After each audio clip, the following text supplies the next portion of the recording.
ကိုရီးယားသူတွေဒီနေ့ပြန်ပါပြီကိုရီးယားသားဒီမှာကိုရီးယားနေထိုင်ဝမ်ကိုပြန်တော့ထိုင်ဝမ်ကနေပြန်သွားမလဲထိုင်းလန်းသွားမယ်ပြီးရင်ပြန်သွားမလဲဗမာပြည်သွားမယ်ဟုတ်သားမီးရဲ့ပစ္စည်းကချိလိုက်တော့ကျမဟာဒါတွေသူ့ဟာဒီမှာလာနေပြီလေကွယ်သွားတော့မယ်လင်းပေါ်ရောက်နေပါပြီအသားကနောက်အလဲလို့ပြောလိုက်ဟဲ့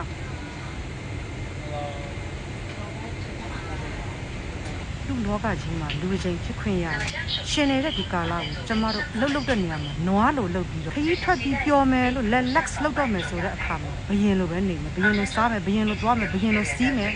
ခါသားကကျမကိုပြောတယ်မမရေးတဲ့ရိုးရိုး class နဲ့ပဲသွားတာတဲ့မမပိုင်ရင်ဘယ်တော့မှရိုးရိုး class နဲ့မသွားဘူးအဲကြောင့်လေကိုကတင်မန်းခဲ့ပြီးပြီစူးစမ်းခဲ့ပြီးပြီဘာဖြစ်လို့ရိုးရိုး class နဲ့သွားမလဲဟုတ်တယ်မလားတနားရီခီးပဲဖြစ်နှစ်နာရီခီးပဲဖြစ်စီးမှာပဲအကောင်းစားအဲ့ဒါမှရှင်နေတဲ့အရာတာတန်ဖိုးရှိတယ်လို့ခေါ်တာစူးစမ်းမယ်လေကျိုးနဲ့စူးစမ်းထားတယ်လေဒါကြောင့်နွားလိုယုံပြီးတော့ဘယင်လိုနေအဲ့ဒါလူဘဝပဲတချို့ရှိတယ်မလား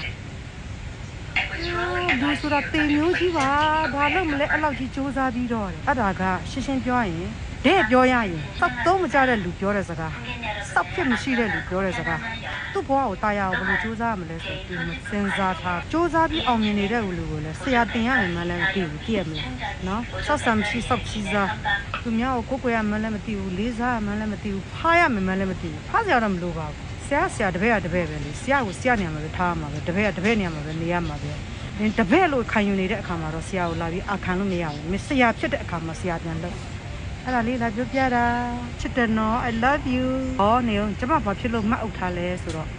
တစ်အချက်အသက်ကြီးပြီနှစ်အချက်အခုကိုဗစ်ပြန်ကူးဆက်နေတယ်နော်အကွယ်ထားတာဘာမှမမဘူးအကွယ်ချင်းဒီကုသချင်းနဲ့အများကြီးတာတယ် bye bye